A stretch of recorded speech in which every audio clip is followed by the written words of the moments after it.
Welcome to Vlogmas 19, and this time round, a bit of a festive surprise.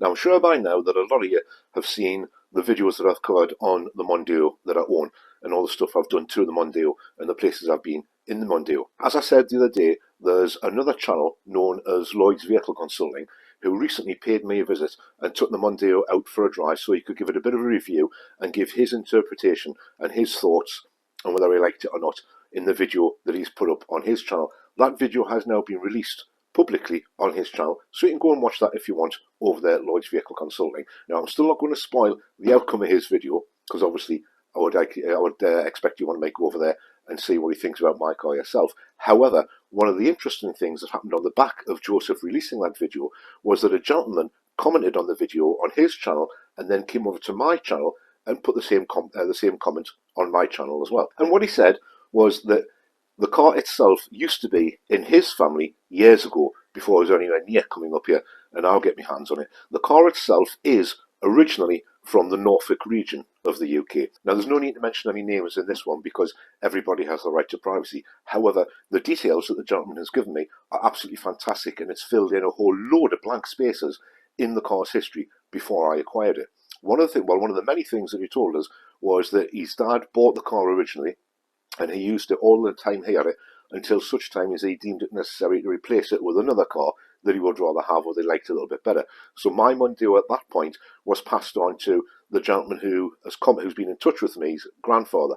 Now, his grandfather loved the car, looked after it immensely, did all manner of things to it, and the car itself has had a fair amount of money spent on it in its previous life before I acquired it. Now, one of the reasons it did come up for sale and I was able to buy it was after the lad who's been in touch with me, after his grandfather sadly passed away, the car was put up for sale. It was then sold to a gentleman who did have a number of Mondeos in his collection, and he bought this one, and we're all presuming that he ran around in that one for a while before he traded it on to the guy that I bought it off. Now, getting into the history of the vehicle, when the very first owner of the vehicle had it, for whatever reason, at some point he got into some kind of financial difficulty and he was made aware that the car was going to be repossessed. Now, when he found out the car was going to be repossessed, he decided for some reason it would be a good idea to run the car around with no oil in the engine and no transmission fluid in the gearbox. And you can imagine what the results of that was. I've also been told that when the second owner of the car purchased it, now that would be the father of the person who's been in touch with me, when he bought it direct from a repossession sale. And as far as he can remember, his dad gave around about £800 for the car. Now, it was given to him with a seized engine and a destroyed automatic transmission, automatic gearbox, as you would imagine, from the pair of them being used with no fluid in either one of them.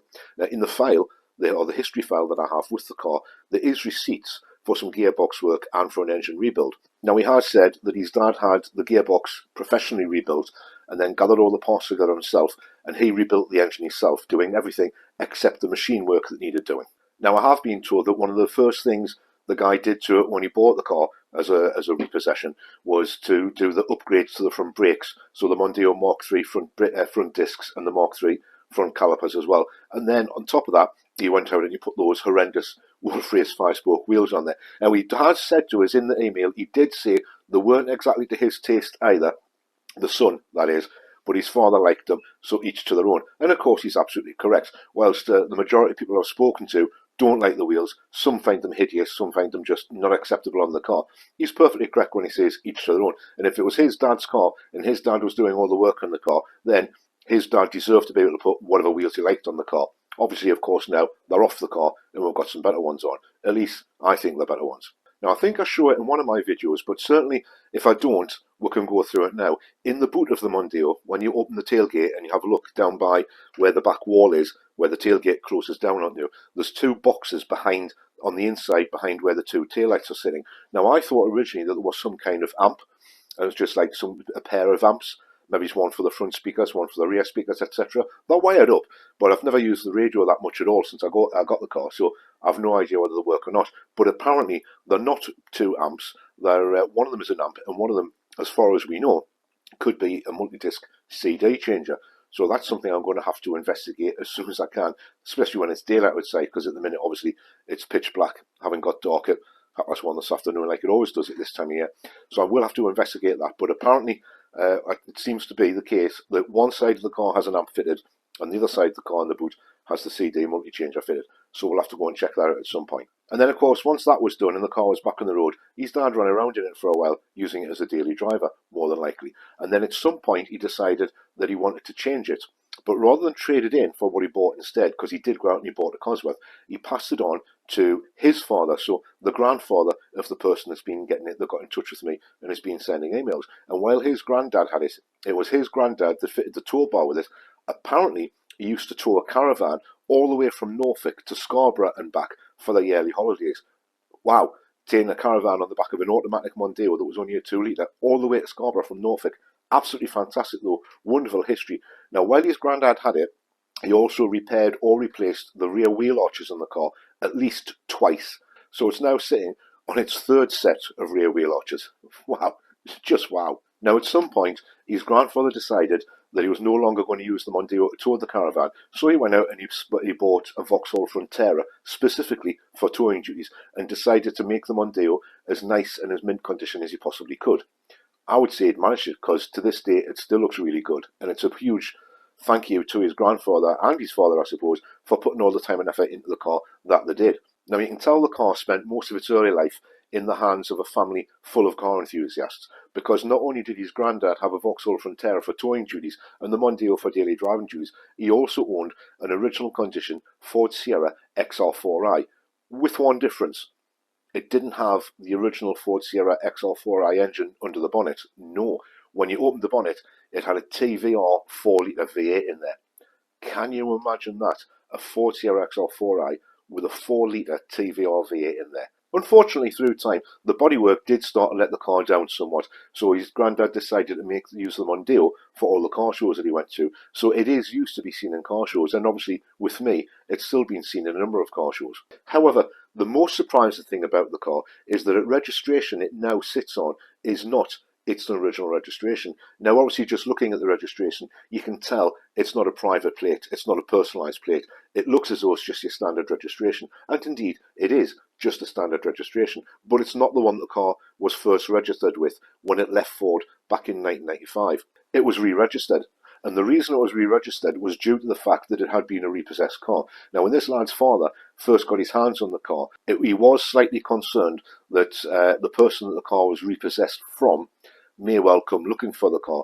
And as it was repossessed in the Norfolk area, and it was bought in the Norfolk area, and it was going to live the rest of its life at that point in the Norfolk area, he didn't want any sort of confrontations or anything like that, or people come around and try and take the car. So he applied the DVLA, had the original registration removed, and had the current registration you've seen placed onto the car. Sadly, the lad has been in touch with me by email. He's no longer able to remember what the original registration of the vehicle was, but it doesn't really matter, since that's filled in part of its history. So we now know that it does still have a Norfolk registration on it, because that's where it was changed over to. It was originally registered in Norfolk when it was first sold, and then it was re-registered in Norfolk again once the number plate was changed, to prevent any unreasonable comebacks from certain areas of people, shall we say. So there we have it. Some surprising additional history on the Mondeo that I've got parked outside there. So we now know the full history of the car. The only thing we don't know is whether it was built on a Tuesday morning or Wednesday afternoon or something like that. Well, that doesn't really matter. We know it was built by Ford in 1995,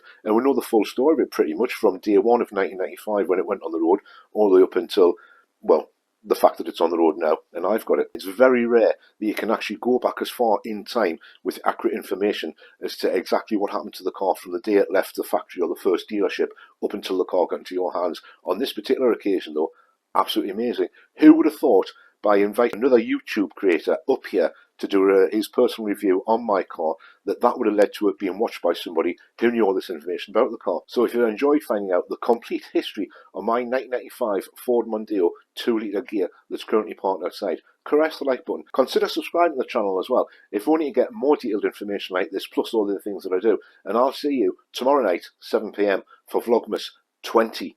Yes, we're getting there. Bye for now.